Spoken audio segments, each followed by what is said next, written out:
এদেরকে নিজেদের বাড়িতে নেমন্তন্ন করে আসি, ঠিক তেমন পুজো করতে গেলেও অন্যান্য দেবতাদেরকে আগে আহ্বান করতে হয়, তারপরে পুজো শুরু করতে হয়।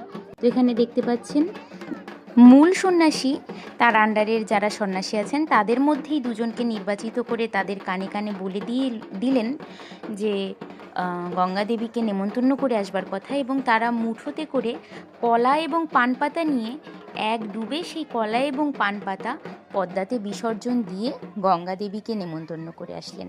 আচ্ছা, সন্ন্যাসীদের মধ্যেও কিন্তু ভাগ থাকে। যে মেইন পুজোটা করে সে হচ্ছে গিয়ে মূল সন্ন্যাসী, এবং তার আন্ডারেই অন্যান্য সন্ন্যাসীরা নাবেন এবং সংযম পালন করে পুজোখানা সম্পন্ন করেন।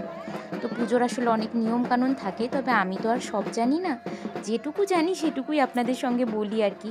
তো যাই হোক, পুজো হয়ে গিয়েছে, অর্থাৎ আমরা আসলে যেই দলটার সঙ্গে এসেছিলাম আমাদের পাড়ার, ওদের পুজো হয়ে গিয়েছে, তাই আমরাও এবার বাড়ি চলে যাব। পুজো শেষ হতে হতে প্রায় বিকেল হয়ে গিয়েছে, প্রায় বলছি কেন, আর কিছুক্ষণ পরে সন্ধ্যা লাগবে। এখানে সব কিছু উপাচারগুলো তুলে নেওয়া হচ্ছে। পুজোর পরে আমরা একটু টুকটাক টোটোশ্যুট করেছি। আসলে যতই সন্ন্যাসী বলে ওদেরকে দূরে সরিয়ে দিই, সত্যি কথা বলতে ওরা তো আমাদের পাড়া প্রতিবেশী, ভাই বন্ধু আত্মীয় এমনই। তাই যেখানেই পাড়ার লোকেদের সঙ্গে যাওয়া হয় সেখানে তো মজা করাই হয়।